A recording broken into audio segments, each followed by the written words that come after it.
Բարև ձեզ։ Որտեղից էլ նայենք աշխարհին, Երևանից, Վաշինգտոնից, Մոսկվայից, Բրյուսելից, թե Դուշանբեից, կարծես ամեն ինչ սկսվում եւ ավարտվում է հաղորդուղիներով։ Քանի որ հաղորդուղիները ճանապարհներ չեն պարզապես, դրանք տնտեսության անոթներն են, քաղաքականության լարերն են եւ ազդեցության սահմաններն են։ Երեք հանրապետության վարչապետը Բրյուսելում մասնակցում էր Եվրամիության գլոբալ դարպասներ համաժողովին, այսօր Դուշանբեում ԱՊ երկրների գագաթնաժողովին, բայց երկու տեղում էլ առանցքում հաղորդուղիներն են, ելույթում էլ խոսեց հաղորդուղիների, նաև խաղաղության եւ Վաշինգտոնյան պայմանավորվածությունների մասին։ Հայաստանի համար այս համատեքստում տրանսպորտային քարտեզների այս սարդոստայինի մեջ թերևս առաջնային հարցը թե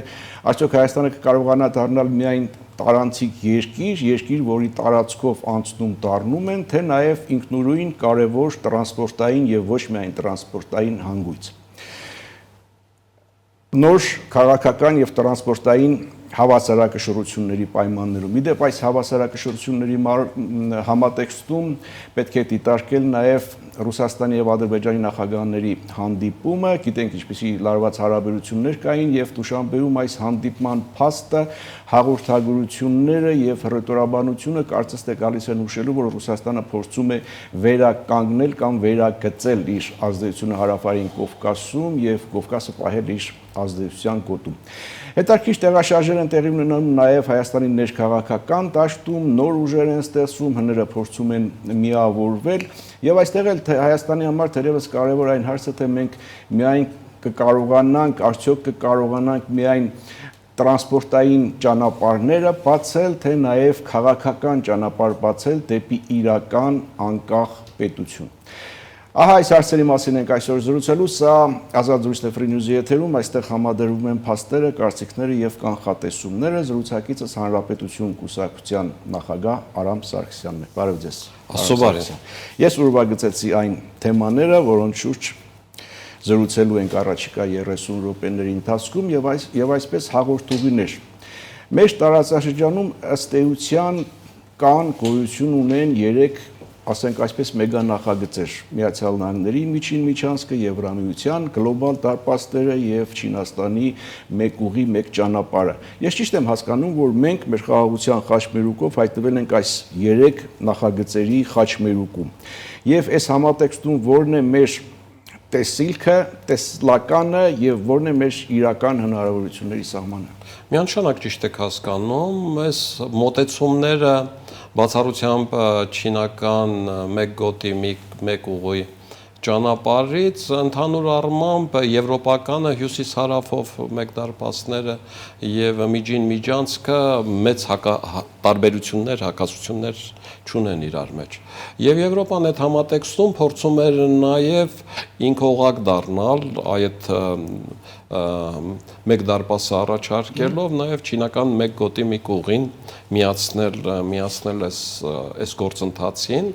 որը Միացյալ Նահանգների կողմից որոշակի խանդով էր նայվում, քանի որ Չինաստանին Թրամփը մրցակից է համարում, բայց կոնկրետ մեր տարածաշրջանի առումով մեխանիզմը ու մոդելը որոշվեց այնպեսին, որ չհակադրվի ոչ մեկին։ Եվ այդ չհակադրության մեջ ներառվեց թե հյուսիս-հարավը, որտեղ այսօր գումար է դրված եւ աշխատանքներ են կատարվում, եւ բավականին ինտենսիվ աշխատանքներ են կատարվում եւ Սիսյան քաջարան թունելը բացվելուց հետո ճանապարհը կտրուկ կրճատվի, կնվազի, կդառնա շատ հարմարավետ, շատ ավելի հեշտ կլինի գնալ գալը եւ թե գործընթացներ են գնում միջին միջանցքի մասով։ Եվ եթե երկաթգիծը բացվում է ու հավասարազոր պայմաններով մենք էլ Նախիջևանով անցնում ենք, գալիս ենք Արարատ,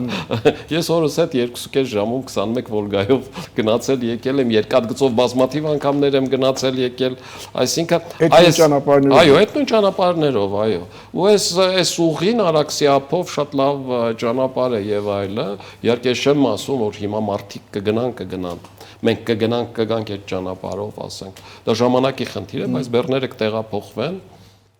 եւ այս գործընթացները խաչվեցին, խաչմերուկվեցին եւ ապրեն են մարդիկ, ովքեր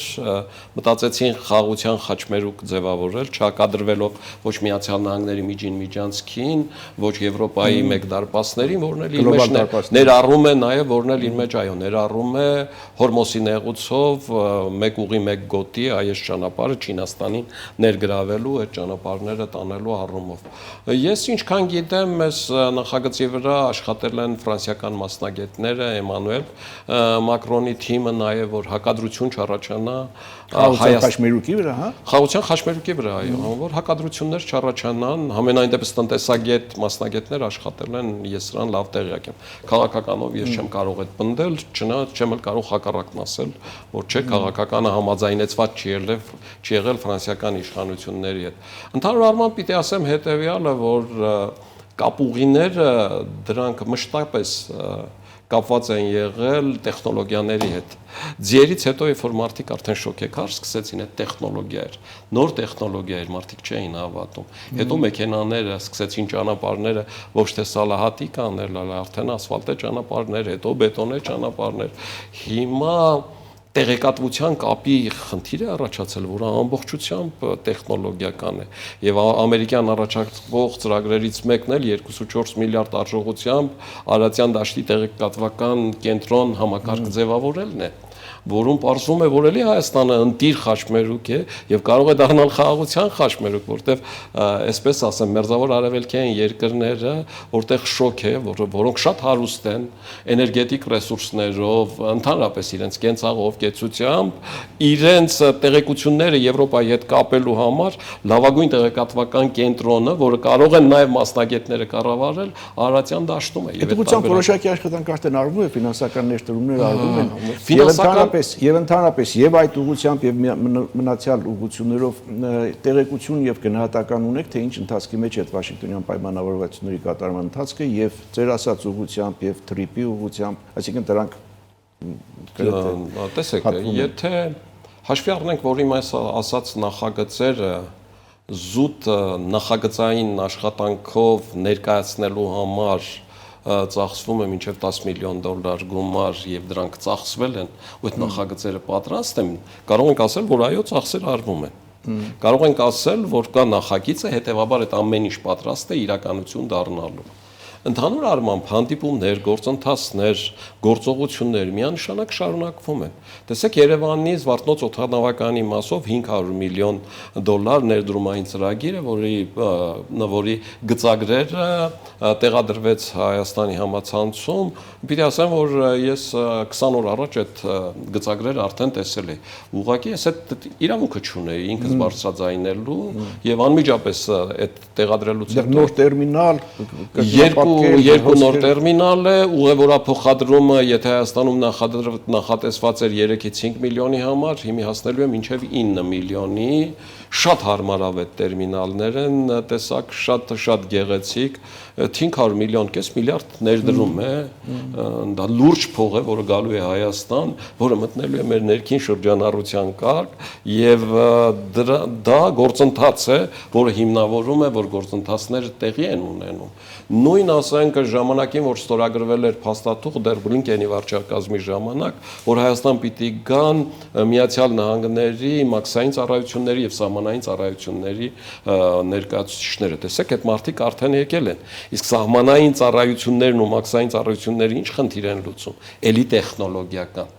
Այսօր աշխարհում զինվորը ամեն 10 մետրը կամ 100 մետրը մեկ չի նստում, կամ մեր աչքին սովոր այդ զինվորական աշտարակների վրայից հեռադիտակով չի նայում։ Դրա փոխարեն սարքեր կան, տեսախցիկներ, այսօրվա մեր հեռախոսները ձեռքի, որ յուրաքանչյուրս օգտագործում ենք, իրենց ունեցած զումով ավելին է, քան այդ զինվորի հեռադիտակը եւ ինքը մի ամբողջ օր կարող է այդ ամեն ինչը նկարահանած տալ, հետեւաբար այդ բարձրանալ իջնելը չարժի նույնիսկ այդ աշտարակի վրա։ Իսկ Ռուսաստանը մնացել է այդ գծի վրա, այդ աշտարակների վրա, պետք է վերահսկելուն։ Հետևաբար այս ամեն ինչը փոխվելու է, զինվորի քանակն է փոխվելու, դրա անհրաժեշտությունն է փոխվելու, հետևաբար զոհվողն է փոխվելու համապատասխան իրավիճակներում եւ այս գործընթացներին ընդառաջ գնալ է պետք։ Իսկ ընդառաջ գնալու համար, քանի որ տեխնոլոգիաներ են պետք, տեխնոլոգիաներն արևմուտքում են։ Եվ այս առումով Հայաստանի դիրքորոշումը, թե փաստաթուղթը Միացյալ Նահանգներում ստորագրելը, թե Միացյալ Նահանգների համար հենակետ դառնալու համաձայնություն տալը եւ ասելու, որ մենք պատրաստ ենք համատեղ լինել կոնսորցիումով։ Ոչ թե միայնակ մենք կարող ենք այդ 46 կիլոմետրը կամ այդ 1 միլիարդն էլ միայնակ կարող ենք ու խաղաղության խաչմերուկ դարձնենք, այլ համատեղն ենք ուզում։ Այս չհասկանալը, այսպես ասեմ, առաջընթացին դեմ լինել, ուղիղ առաջընթացին դեմ լինել կամ Ռուսաստանի հետ արյունատար անոթներով կապված լինել է նշանակում ուրիշ որևէ բան։ Դուք հպանցիկ անցաք, բայց ես նկատեցի նաև ենթատեքստը, ոչ թե մենք միայնակ կառուցենք այդ ճանապարհը, այլ համատեղ ենք ուզում, դա պատասխանը է ինչ որտեղ երկրորդ նախագահի առաջարկին, որ ինչ պարտադիր է, որ համատեղ լինի, մենք մեր փողով սարքենք, էլի թող անունը լինի Թրամփ, բայց Թրամփի ուղի, բայց դա մենք անենք մեր միջոցներով, մենք էլ վերահսկենք։ Այո, ինձ շատ զարմացրեց, որովհետև նախ երկրորդ նախագահը ընդհանրապես նեոլիբերալ գաղափարախոսության ֆանտաստիկ կրող է եղել իր եկած օրվանից, այսինքն ամենաշատ սեփականաշնորհման գործընթացը, ես սեփականաշնորհմանը բացարձակ դեմ չեմ։ Ես խելացի սեփականաշնորհմանն եմ կողմում։ Ես վայրի սեփականաշնորհմանը գիշերային աճուրդով քաջարան վաճառելուն կամ Արարատի ցեմենտի գործանը վաճառելուն, որտեղ իմ առաջարկն ավելին էր եւ իմիջայլոց շվեյցարական Հոլսիմ ընկերության հետ էր, ու այսօր Վրաստանն է այդ Արարատից առաջ է անցել։ Գիշերային աճուրդներով սեփականաշնորհում են արել։ Մարդը, որ ինչ կար սեփականաշնորհել է եւ ինչ ունենք տվել է ռուսներին, այսօր ասում է իա, բա մերը, ինչի մերը տանք ռուսին։ Այսինքն լրիվ հակառակ տնտեսական մտածելակերպի իր նախկին ունեցած տնտեսական մտածելակերպի դրսևորում է ցուցաբերում։ Տխուրը նաեւ որ ինքը այդ անում է իսկապես շատ տխուր է, որ այդ ինքը տանում է իրեն բնորոշ այդ գրեհիկ համեմատություններով համեմելով մտածելով որ այդ ամեն ինչը հումորային է, այսինքն կար Սեղան, Աթոռ, մեկ էլ Նիկոլ Փաշինյան, ինչ Ալիևին ասում ես որ քո ընդդիմության մոտ գլուխ կովի, հա, որ տես այնտեղ Նիկոլ չի եղել էլի, ես ու Թրամփն ենք բանակցել, Սեղան, Աթոռ, Նիկոլ Փաշինյանն Ալիևին էս օգնում, ինչի համար ես այդ ասում էլի, կամ որ ասում ես բախտներս բերել է, որ չգիտեմ, աղջիկ չի եղել, ազգովի խայտարակ կլինենք։ Սենց բաներ, ասենք անում էին, այսպես ասեմ, նավտալինոտ անեկդոտ է էլի, 90-ական թվականներին, ասենք, դեռահասության տարիքը լրացած են ջահելները, պադիեզներում ծխելուց, որ երազում էին ձեռքներին խաչնակոլ կա լինել, այս կարգի բաներ էին իրար պատմում ու այդպես կայանում էլի։ Այս ամոթ է էլի առաջին նախագահի մակարդակում, այս կարգի երկրորդ նախագահի պարագայում ներողություն առաջին նախագահ, նա երբեք նման բաներ թույլ չի տվել, այո, երկրորդ նախագահի պարագայում նման բառապաշար օգտագործել։ Բայց այդ բառապաշարով հանդերձ ինքը խնդիրը մցրեց փակուղին, ինչը խայտարակություն է, որտեղ ինքը ինչ էր ասում։ Այդ համատեքստում ինքը փորձում էր հիմնավորել, որ չտանք ինքներս, իսկ ինքներսի պարագայում ենթադրենք ցանկացած երկրի ղեկավար պիտի շահագրգիռ լինի, որ իր երկրում ներդրում լինի։ Ինքը ասում է, չէ, թող ներդրում չլինի, ամբողջությամբ 100% մերը լինի, հա։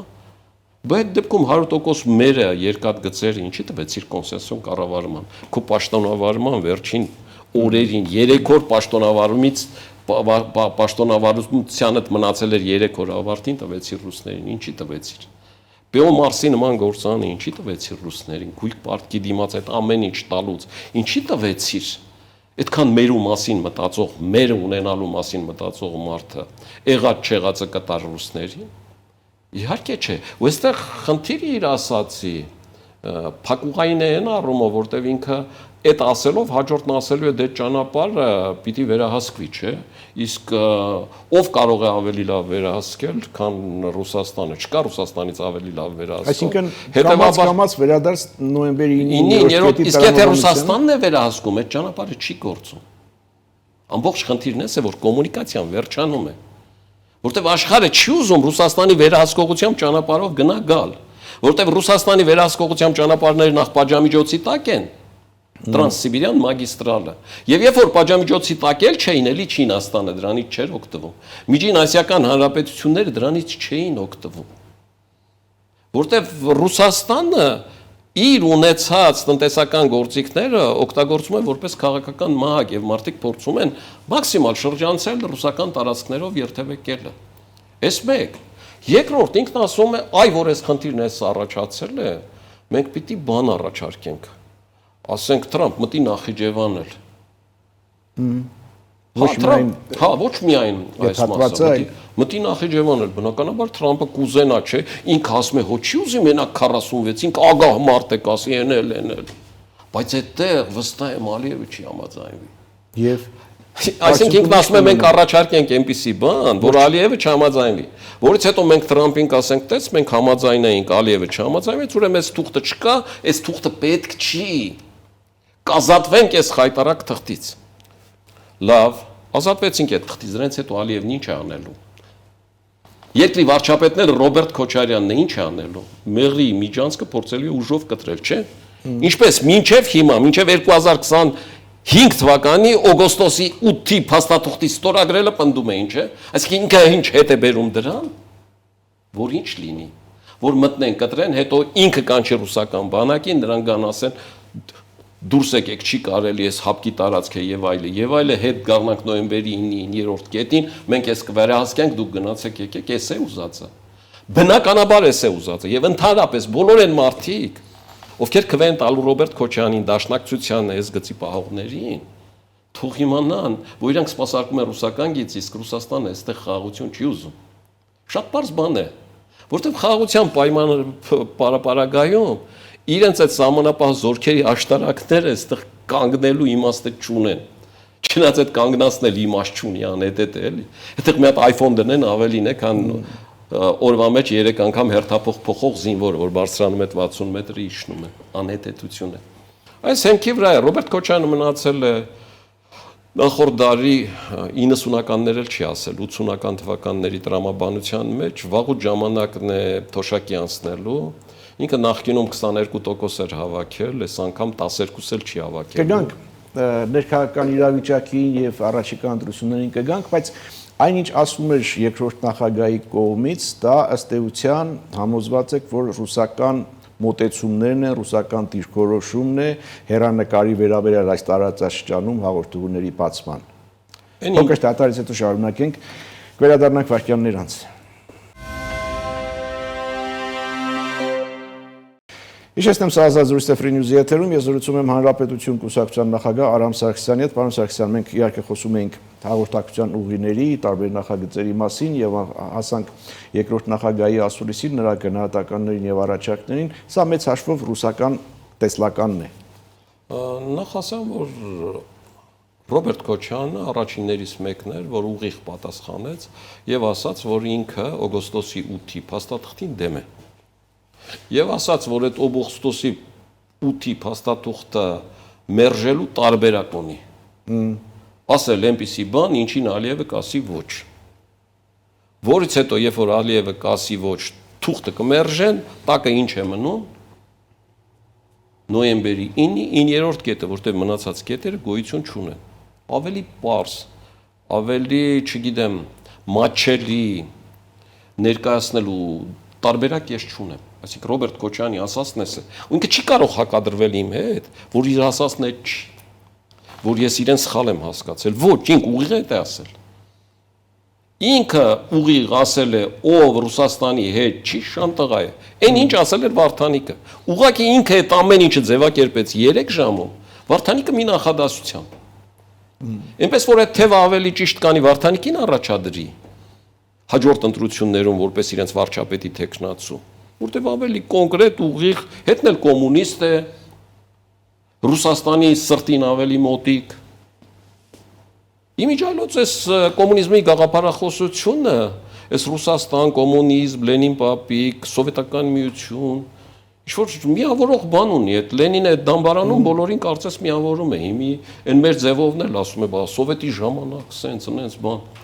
Այս ցույց է տալիս, թե այս բոլորի կենտրոնը, ղեկավարման կենտրոնը որտեղ է։ Լավ կլներ, եթե Պուտինը լիներ։ Իմիջայլոց միայն Ռոբերտ Քոչարյանն է այդ թիմում, որ ուղիղ կոնտակտ ունի։ Այսինքն ինքը կարողանում է ուղիղ Ռուսաստանի նախագահի հետ։ Մյուսները անգամ Կիրիենկոյի հետ խնդիր ունեն, էլի տարբեր օղակներով, անկախ նրանից միլիարդատեր են թե չէ, տարբեր օղակներով են փորձում խնդիր տեղացնել, ու քանի որ Ռոբերտ Քոչարյանը ուղիղ կոնտակտ ունի, մնացածի ջրաղացի ջուրը պակասեցնում է անընդհատ։ Եվ իրենց այդ շարքերում մանավանդ ՀՀԿ-ն այդ շատ լավ գիտի։ Անընդհատ այդ ծորակը փակել է։ Այսինքն ներքին մրցակցությունը ու հակադրությունը առաջացնում Ռոբերտ Քոչյանը նաև մնացած մրցակիցների համար։ Եվ այն պահանջարկը, որ նաև ներքին մրցակիցներն են ասում, արի դու մի առաջադրվի, կամ դու մեր անունը մի տուր, որտեվ քու մեր անունը տալով, կամ որ մենք միավորվելու ենք անկախ նրանից ուզենք թե չուզենք ազգային ժողովում, բան, այս բաները, որ ասում ես վնաս է տալիս մեր քվեին, ասում են այդ համատեքստում։ Ես այդ բերում եմ իրենց մամուլի գրածներից, ես այդ ինքը չեմ հորինում։ Այդ իրականում այդպես է, որտեվ ինքը այդ Մոսկվա Պուտինով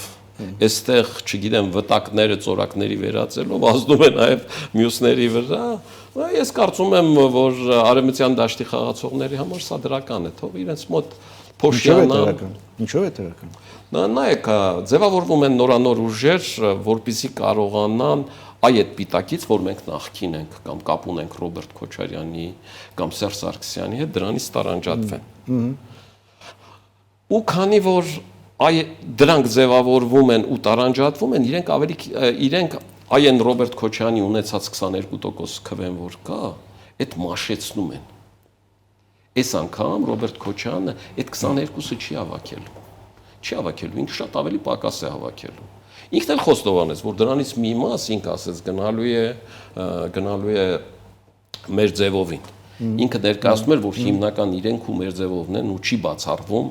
որ իրենք դաշինք կազմեն, այսինքն դա ինչ որ կերպ համաձայնեցրել է Կրեմլում։ Այնպես որ մեր ժողովուրդը թող իմանա, մեր ձևովին ձայն տալու ձայն է տալիս Ռոբերտ Քոչարյանին։ Բայց ես այն կարծիքին եմ, որ դա այդքան էլ այդպես չի, որ մեր ձևով ինձ հիշեցնում է ապրելու երկրին, ում մասին ասում էին 18-20%, եկավ Երևանի քաղաքապետի ընտրություններին, Մանեթ Անդելյանը մի տոկոսը զորով հաղթահարեց, այն դեպքում, որ մեզ էին մի տոկոս տալիս, մենք 11-3 հավաքեց Արտակ Զեյնալյանը։ Այսինքն, այս փուչիկ է, որ փչում են, իրականում տակը ոչ մի բան չկա, այդ նկաները, ֆոտոսեսիաները, այս ինչ տեղը վատեր են, լավն էիք, հեծը լավ կառավարեիք, ամեն անձրև գալուց լույսերը չանջատվեին։ Իսկ դուք համաձայն եք այդ դիտարկման հետ, որ ընդդիմադիր դաշտում հիմա այս երկու ուժերն են, որ այսպես թե այնպես կհաղթարեն, կանցնեն եւ ավելի երկուսի միասին նույնիսկ ասում են ավելի շատ ցանկ հավաքեն, քան ԿՊ-ն, թե այլ բևեռներ էլ արդեն նկատվում են, նշмарվում են եւ ի վերջո սա առանձին ինչ որ կենտրոնների այսպես խառը առաջադրումներ են, թե ի վերջո այդ միավորման գաղափարը իրականություն դառնա։ Ես այլ կենտրոններ, գիտեք, արդեն հայտարարություններ կան կամ տեսնում ենք։ Ռոբերտ Քոչյանի առավելությունը նա է մնացածից, որ ինքը ամենաբարձր բացասական վարկանիշն ունի։ Առավելություն եք դիտում։ Այո, Հայաստանի Հանրապետությունում արված հարցումներով ամենաբարձր բացասական վարկանիշը 58% մարդ ասել է, որ վեպարագայում Ռոբերտ Քոչյանին չեմ տա։ Հասկանում եք։ Այսինքն ինքը ամենատոքսիկն է։ Ինքը այդ բացասական վարկանիշի անունը տոքսիկ է դրել իր հարցազրույցում, ասում էր Նիկոլ Փաշինյանը տոքսիկ է։ Ըստ իր նշած հարցումների անգամ ամենատոքսիկն ինքն է։ Ու քանի որ ինքը ամենատոքսիկն է, հետեւաբար ինքը ամենաշատն է շահագրգռված Նիկոլ Փաշինյանին փոխելու։ Այդ առումով ինքը առաջինն է։ Նարեկ Կարապետյանը ինչքան էլ ուզի, այդքան տոքսիկ չի կարող լինել։ Ինքը կարող է լինել երկրորդ, երրորդ, 11-րդ, ջահել է, ինքը այդ տոքսիկությունը չունի։ Հետևաբար ինքը առաջինը չի լինելու։ Նրանք, ովքեր ուզում են, որ Նիկոլ Փաշինյանը փոխվի, կախվի, կախվելուց հետո հանի գնդակահարվի, նորից կախվի, գնալու են Ռոբերտ Քոչյանին տան։ Իրենց լիդերը, տոքսիկների լիդերը Ռոբերտ Քոչարյանն է, եւ այդտեղ ինքը կա եւ ինքը մասնակցելու է։ Այսինքն հավաքելու է ինքը այդ հականիկոլական հիմնական ձայները։ Երկրորդ տեղում, որոնք այդ չափով տոքսիկ չեն, բայց փոփոխություն են ուզում, չեն տալու իմ կարծիքով այս նոր ձևավորվող մեր ձևով շարժման։ Իրենք տալու են Գագիկ Ծառուկյանին։ Որովհետև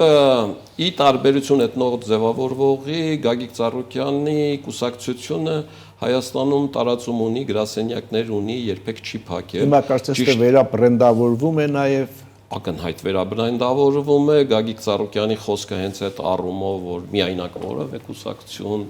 եւ այլ այս բաները, այս թեզեր են, որոնք մշակված թեզեր են դրված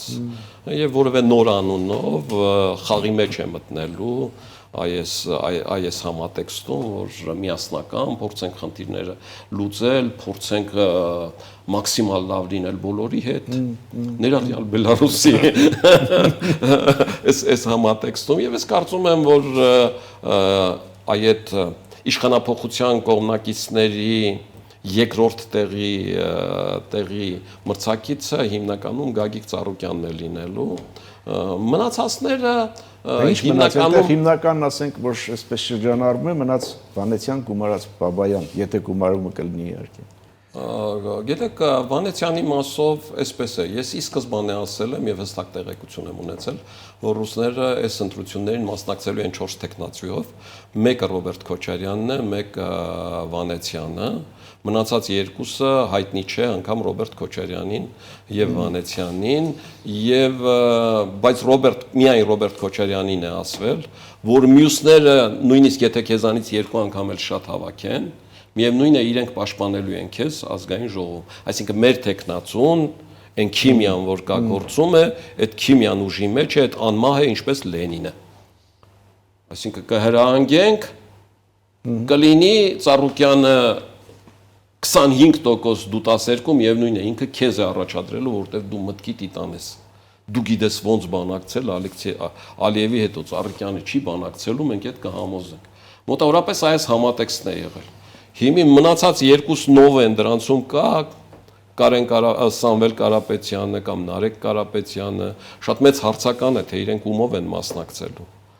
Ճիշտ կանեն Նարեկով չմասնակցեն։ Այդ թուլացնելու է իրենց, ես շատ նորմալ եմ վերաբերվում Նարեկին, շատ նորմալ եմ վերաբերում, ես դարապես համարում եմ, որ իր հորեղբորը պաշտպանում է։ Լավ է անում, որ փորձում է ինչ-որ դիրքերից, շատ դրական է այդ ամեն ինչը, նույնը մշտապես էլ ասել եմ նաև Ռոբերտ Քոչյանի որդու առումով իր հորը պիտի պաշտպանի, այդ ճիշտ է հասկանալի է։ Հիմա այդ ընտրություններին քանի որ անցանք, Ռուսաստանի հնարավոր ազդեցության գործիքները Հայաստանում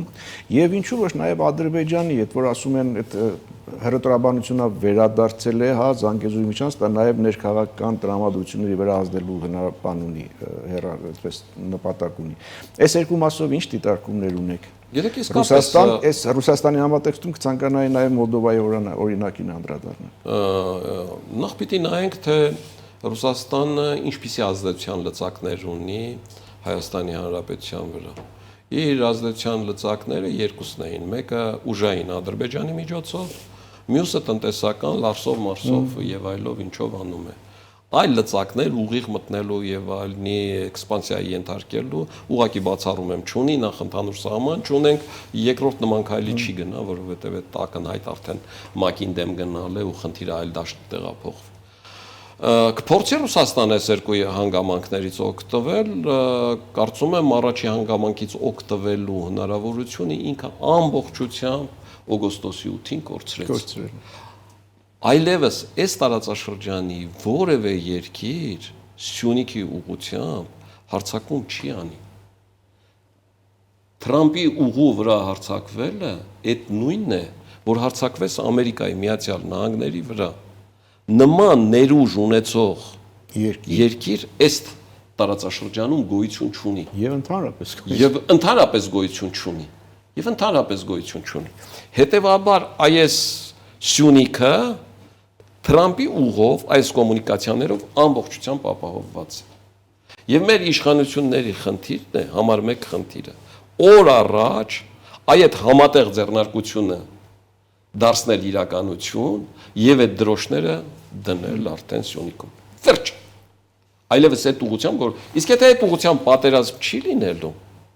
մնացած ուղղություններով վերջի վերջո Ալիևը Մգիմո է ավարտել, իրեն էլ պետք չի, առավել եւ ինքը այդ ուղուց բավականին լավ օգուտներ ունի, բավականին լուրջ օգուտներ ունի։ Բայց հետաքրքիր է, որ երբ որ այդ ուղին ձևավորվում էր, հա, Վաշինգտոնն, օգոստոսի 8 եւ այլն, այդ ընթացքում Ալիևը սրեց հարաբերությունները Ռուսաստանի հետ։ Հիմա երբ որ արդեն այդ արդյունքը կա, փորձում է վերականգնել։ Իմ կարծիքով ավելի շատ Ռուսաստանն է փորձում վերականգնել։ Իմ կարծիքով թե տնտեսական առումով Լարսով եւ այլնով, ինչքան մենք ենք վախենում, ասում ենք, այ ԵԱՏՄ-ից դուրս գանք, մեր համար խնդիրներ կառաջանա ու կվատանա, այնքան էլ Ռուսաստանն է վախենում, որ մենք ԵԱՏՄ-ից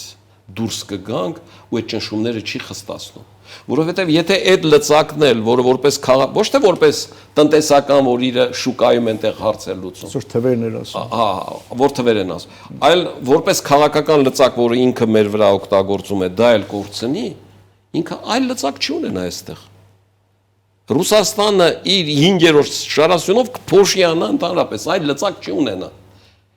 Հետևաբար իրենք կատեգորիկ դեմ են, որ մենք ԵԱՏՄ-ից դուրս գանք։ Եվ ուրեմն այդ ճանապարհներով իրենք խնդիրներ չեն առաջացնելու։ Մանր-մունր կծմտոցնել անելու են։ Փորձելու են ընտրություններին։ Ընտրությունների ժամանակ իրենք մաքսիմալ փորձելու են խնդիրները լարել այնպես, ինչպես լարեցին Մոլդովայում, ինչպես խնդիրներ փորձեցին լուծել Վրաստանում, իսկ իրենք այդ անում են 5-րդ շարասյան միջոցով, որոնց նաև ֆինանսական ուղիներով են, ֆինանսական ճանապարհներով են ուղղորդում։ Իհարկե հայկական ֆինանսներով իրենց գրպանից չեն տալի, այնտեղի հայերին ասում են դե գնացեք փող դրեք, կարգին փողեր դրեք այնտեղ, որ կարողանաք։ Եվ փորձելու են նաև բացի այդ իրենց ունեցած տեղեկատվական տեխնոլոգիաների մասնագետներով հակերներ կոչվածով, այն սոցիոլոգիական հարցումները, ինչից խոսում է Ռոբերտ Քոչարյանը, այդ մտոլորտի ձևավորման եւ այդ համատեքստերում են այդ հորինված թվաբանությունները, նկարչությունները, դիտումների քանակը պակասեցնելը, ձեր հաղորդումների վրա արգելանք դնելը, բողոքներ գրելը, որ այս հաղորդումը սուտ տեղեկատվություն է տարածում, այդ թիմի ամենատարածված մեթոդն է դարձել։ 3000 մարդ նստած հարցազրույցից հետո գրելու է, որ այս հարցազրույցում սուտ տեղեկություն են գնացել Facebook-ին, որ Facebook-ը արգելափակի կամ տեսանելու YouTube-ը, որ YouTube-ը արգելափակի կամ տեսանելիությունը կրճատի։ Այս կարգի խնդիրներ են փորձում լուծել այդ մոսկովյան տեխնոլոգները, որոնք միշտ փորձել են այդ անել, բայց այս ամեն ինչին հակազդելու մեխանիզմներ կա, եւ այդ հակազդեցության մեխանիզմները առաջին հերթին պիտի օգտագործի պետությունը, օրինակ վերցնի Մակրոնից, ոնց Լպենին արգելեց ընտրությունների մասնակցել, օրինակ վերցնի Ռումինիայից եւ երկրորդ փուլ անցած նախագահին, ինչը հիշեց նաեւ պատկերացնում եք Ռոբերտ Քոչարյան ժողովրդավարությունից էր խոսում։ Հիս ֆանտաստիկայի ժանրից է։ Կոռուպցիայից է խոսում այս մարդը, ասենք, ով դրանից խոսի, ինքը պիտի դրանից լռի։ Եկել է այս երկիր որպես ամենաաղքատ նախագահի թեկնածու, գնացել է այս երկրի ամենահարուստ մարդկանցից մեկը, ու մի բան էլ գլուխ է գովում։ Լավ, առաջիկա ընտրություններին դեռ ահագին ժամանակ կա, մինչ այդ տեղական ինքնակառավարման մարմինների ընտրություններ վաղաշաբաթում, որտեղ Հանրապետություն կուսակցությունը մասնակցում է սեփական թեկնածուով, ինչ ակնկալիքներ ունեք, սա համապետականից առաջ մարզավիճակ ձեռք բերել է, թե կոնկրետ ակնկալիքներ ունեք։ Գիտեք, մենք ընտրությունների չենք մասնակցում օլիմպիական սկզբունքով, որ մասնակցությունը ամեն ինչ է։ Մարզավիճակը գերկարևոր է, այո, բայց նաև մենք հստակ ակնկալիքներ, լուրջ ակնկալիքներ ունենք այդ ընտրություններին մասնակցելով, ու այնպես ինչպես ընտրություններին մասնակցող ցանկացած ուժ ակնկալում է այդ ընտրություններում հաջողություն ունենալ, հաղթանակ ունենալ, այնպես էլ մենք մասնակցում ենք հաղթանակ ունենալու համար։ Որն են այն երաշխիքները, որով մենք մտածում ենք, որ կարող ենք լավ արդյունքներ ձեռք բերել եւ ակնկալել հաղթանակի։ Այդ արդյունքները հետեւյալն են. առաջինը գաղափարական։ Գաղափարական առումով նորմալ հարաված հարցումները ցույց են տալիս, որ Հայաստանի Հանրապետության բնակչության ասենք, այսպես ասեմ, 48-ից 56% տարբեր հարցման թվեր ասեցի, եվրոպական արժեքներ կրող են։ Հա։ Արևմտյան արժեքներ կրող են։ Հիմա նայեք այսօրվա առաջադրվածների ցանկին, փաստորեն մաքուր եվրոպական արժեքներ կրող միայն մենք ենք, որովհետև մյուսները ամբողջությամբ առանց բացառության մի կենտրոնից, մի տեխնացուի համար պայքարողներ են եւ այդ տեխնացուն հիմնականում դաշնակցության տեխնացուն է եւ որը նաեւ նույն Ռոբերտ Քոչարյանի աջակցությունն ունի, որը ժամանակին ներխուժել էր նաեւ ազգային ժողովի դահլիճ այդ ջարդուխուրտի ժամանակ եւ խնդիր էին դրել նաեւ սպանել Արարատ Միրզոյանին, ասենք այսօր այդ մարդը Էջմիածնի թաղապետի տեխնացու է առաջադրվում ու խոսում է Աստծո հավատից, քրիստոնեությունից, եկեղեցուն պաշտպանելուց։ Մեր ժողովուրդը պիտի այս գաղափարական տարբերությունը հասկանա ու մենք այդ գաղափարական տարբերությունները ի ցույց ենք դնելու, ակնհայտ ի ցույց ենք դնելու։ Մեր մասնակցության իմաստը էս է։ Շատ լավ։ Իսկ մյուս թևը դա գործող իշխանության տևն է քաղաքացիական պայմանագրի, որը բազմաբևեռ աշխարհի կողմնակից է, բալանսավորման, որ ասում է Եվրոպայի հետ լավ հանձնաժողով ստեղծենք, բերել եք, ընդունել ենք, համաձայն ենք ձեր հետ, բայց մենք Դուշանբեել ենք գնում։ Այնտեղ էլ ասելիք ունենք, բա Դուշանբեում չգովենք, թե Ամերիկայում ստորագրած ինչ լավ է։ Այսօր նայում են կադրերը, մյուսները Նիկոլ Փաշինյանին նայում էին այնպես, ինչպես թուրքը խոսում է։ Էս ինչ է խոսում, էս եկել է Դուշանբեում եկել է Դուշանբե Վաշինգտոն է գովում։ Լավ, ջալոց է շատ լավն էր։ Հա, մեկ հարցելու հակիրճ խնդրում եմ ավարտենք, մեր նախորդ երկու հանդիպումների ժամանակ մենք անդրադարձել ենք այս թեմային, այն է Արամ Սարգսյանի նկատմամբ մահափորձի նախապատրաստման բացահայտված դեպք, ինչ որ նոր բաներ կան, գիտեմ որ դատական process է գնում, ինչ որ նոր հանգամանքներ, հետաքրքիր տեղեկություններ։ Նոր հանգամանքները հետեւյալներ, որ համացանցում տարածեցին նաև գաղտնալսումները հեռախոսազանգեր, այդ որ զանգել է Արամ Գասպարիչի կուսակցության այդ կնոջը, որը ուղիղ ուղղորդում է, այսինքն այդ կինը ինչ վկա։ Ասում է դու ինչ ես գնում Արտակ Զեյնալյանին։ Դու գնա Արամ Սարգսյանին, քու տեղը այնտեղ է, այսինքն սրանց պարզ ուղղորդում, այդ մարդը վկա է, այդ մարդը ուղղորդում է հանցագործության։ Կամ այդ հանցագործն ասում է Արտակ Զեյնալյանին պիտակավորում է այդ մի ոտանային եւ այլ պիտակներ տալով հայհոյախառը, որ գնում եմ իրեն սպանեմ եւ այլը։ Ու էս համատեքստում ասենք խնդիրը քաղաքական չի։ Ասենք ինչ կապ ունի Արտակ Զեյնալյանը, ինչ կապ ունի գրասենյակը։ Տնտեսական խնդիրներ ունես, խնդիր ունես Արամ Սարգսյանի եղբոր հետ, դու էլ հանրապետական կուսակցության անդամ ես, տոմսը տանը կալանավորելուց հանել են, կադրերը դրել են, տեսել ենք։ Քո խնդիրները Արամ Սարգսյանի եղբոր հետ է, Արամ Սարգսյանի, Արտակ Զեյնալյանի, Սահմանադրական դատարանի, Հանրապետություն կուսակցության գրասենյակի հետ, որտեղ է։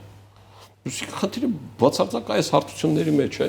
եւ ես ինչքան գիտեմ, Արտակ Զեյնալյանը նպատակադրված է, որ ինքն էլ է դիմելու դատարան, իրեն որպես տուժող ճանաչելու, որովհետեւ նույն կարգով, ինչ կարգով, որ այդ մարդը ուզեցել է ինձ սպանել, ուղղակի այդ օրը գործողությունը եկել է անելու, ինձ անելու, Արտակի օրը չի գնացել այդ գործողությունն անելու, որտեվ անձրև է եղել կամ չգիտեմ ինչ։ Շնորհակալ եմ զրույցի համար, հետևենք իրադարձությունների զարգացումներին, սա Ազատ զրույցներ Free News եթերում ես զրուցում էի Հանրապետություն կուսակցության նախագահ Արամ Սարգսյանի հետ, կհանդիպենք։